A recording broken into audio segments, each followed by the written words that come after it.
was, you know, like, you know, but and just kind of make it clear, like, yo, we're rude boys, we're skinheads, we're punks, but we're here, and we're here to stay, you know, like, there's no going back after this, you know. And this song has an ultra California vibe, dude. Like, that's one of those things. Like, this song feels like California. No matter where you're at, you could be crossing the Bay Bridge and play this shit, and it gives you a cool vibe. You can cruise down Logan Avenue and play this shit, dog, and it fits. It works. It's like, funny because people hear this shit and it's like, oh, that's fucking Rancid. Yeah, nobody questions it. It's just Cholo's like straight up fucking gangster. Oh, like, oh, you like Rancid, dude? Like, oh yeah. I'm like, what the fuck? Like I said, pull up Chicano Park playing Time Bomb and tell me you don't feel yourself a little bit. It's like, what do you think about this track, Wesley? Time Bomb is classic. You know, I grew up listening to this. They would always play this on 91X. Yeah, shout out 91X. 91X. Which is really cool, man.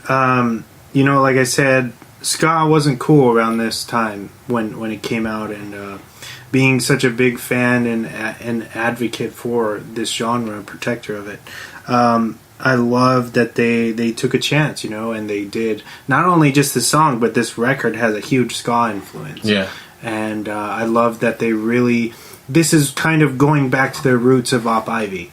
You know, like this song really solidified, like, hey, you know, we're still these same dudes, and we're gonna give you this, you know, this shit that we love or whatever. So I love that they were able to incorporate this style of music, and this is a classic song that's never. I think that it's it just withstands the test of time. Yeah, which is impressive, man. You know, like, this is one that. It never gets old, and then when I forget about it and I hear it again, I'm like, "Oh shit!" You know, going back to the you mark out, you like, "Oh fuck, the Time Bomb." Going back to the Interrupters in the middle of their set, fucking killer set, right? Middle of the set, they say, "Okay, we're about to, we're gonna do a cover of a famous Bay Area band," and they kept teasing us. They did like some shit from Dookie, and then they would stop. They did Inner Sandman, and then they would stop, and then they faded into Time Bomb, dude, live, which was amazing. You know, of course, I jumped in the pit. You won't see me in the pit too much these days because my body's beat up or whatever. My back, my neck, my back, my neck and my back. But we could settle out of court. But for that show, I was in the pit. The entire time, and the bonus, the cherry on top, was doing the Time Bomb, and then as if that was not enough, they transitioned from Time Bomb to Sound System. Oh, Prop Ivy. Shout out to Prop Ivy. See, that'll fuck me up. Like, I'd be like, all right, Time Bomb's cool, but you're gonna fuck me up with Sound System. That's a whole other story. Heart's pumping a little bit. But so shout out to the Interrupters. Yeah, shout out Interrupters, man. they're I feel fourth wave ska. I feel that killing it right now. I feel that one of those bands that is carrying the genre of ska. One of the very few that are doing kind of what Rancid did, where they're introducing this style, this you know, like a niche style to the masses, and people are really digging it. And I love California, that. Dude. It's you know what I mean. It's California at the end of the day. Like, if you leave the state, you'd be surprised how quick like ska isn't, you know, as much of a thing. But down here and, you know, up there where they're from and stuff like that, it's still thriving. You know what I mean? We're still out here. Like, it's. Like you hear, like sometimes like it feels like it never left. Shout out Mata Mosca. Shout out Mosca to Mad Cow Disease, very ska bands from San Diego. Yeah, man. Shout out Bucko 9. Remember that? Yeah. My town. Skank Agents. Skank Agents. Remember those dudes? Yeah. Shout out to Skank Agents. I will even dare say the Actial. Actial. Oh, and the Zapatistas. Shout out Zapatistas. Yo. Yeah, man. What's up, Robert? Those are good times. Shout out to Robert. Shout out to Robert. And shout out to Chris. Shout out to motherfucking. Actually, shout out to all the Blue Bridge skinheads. Yeah, shout out to Blue Bridge skinheads. Shout out to all the anti-racist skinheads out there. Those are the homies. So you know, Are you still doing the? So we're actually in the process of doing the. I think if you get lowriders, skinheads and lowriders, skinheads and lowriders, dude.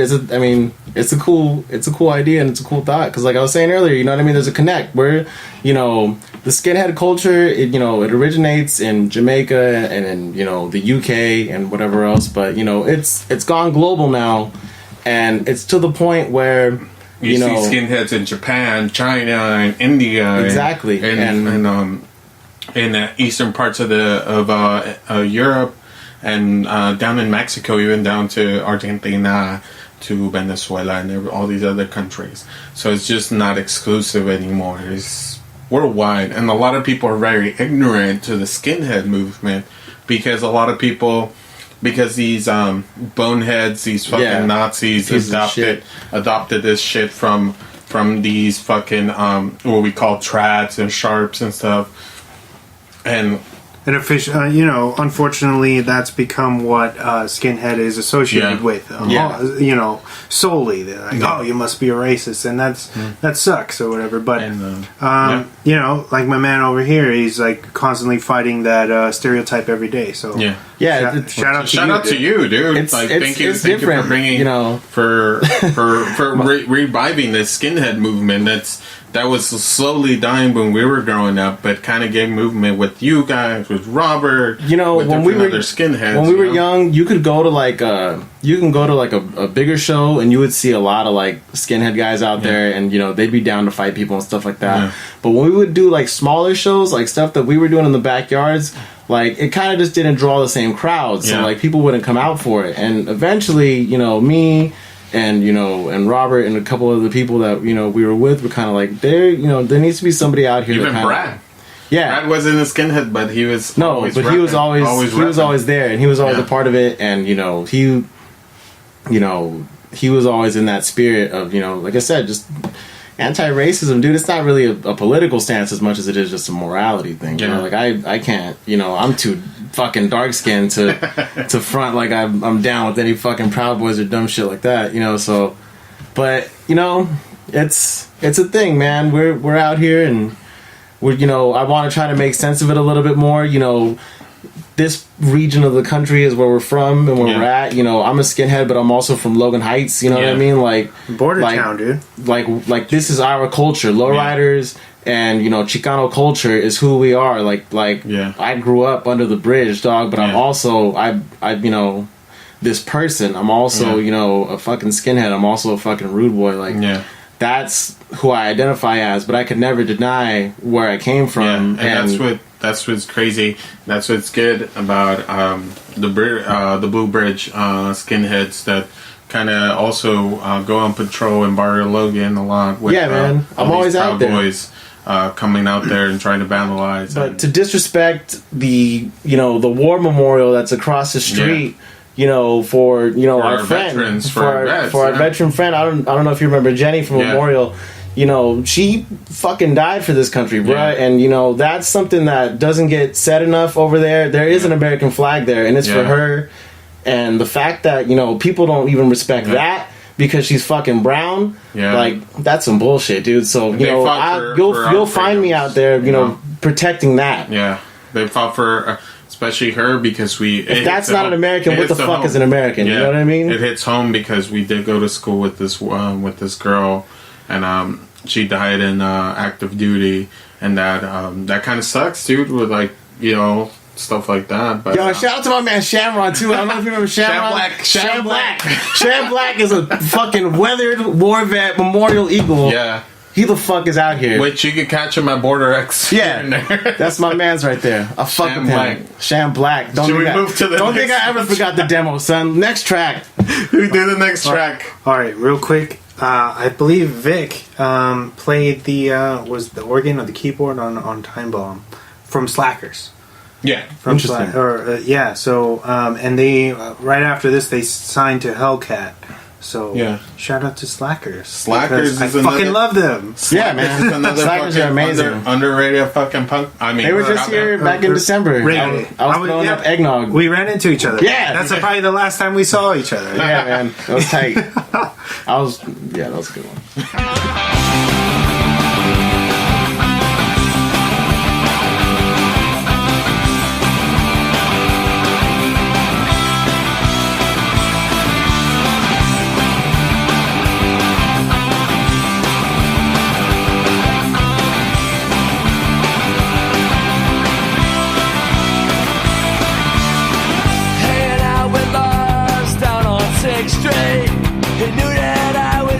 rebel.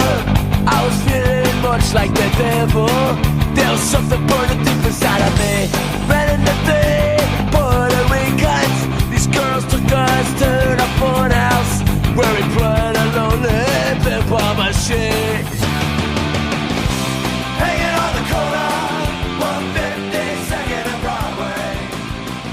The cars passing by, but none seemed to... Olympia, Washington. So what do you guys think about this? This is kind of like a little poppy again. They give us a little breathing room from Time Bomb, where Time Bomb kind of fucking makes us dance, and they're just like, hold up, you guys can rest for a minute. Olympia is probably like my favorite punk song on this album, like for sure. Like that opening guitar riff is super tight, and it's the most one that I feel, other than Maxwell and Time Bomb. It's like one of those rips where you're just like, fucking, you just hearing, you're like, oh shit, they're playing Olympia, Washington and shit. It's like, goddamn. It's just, yeah. I think pretty much every track on this album is just very iconic. Yeah. Like, it's a pretty perfect record.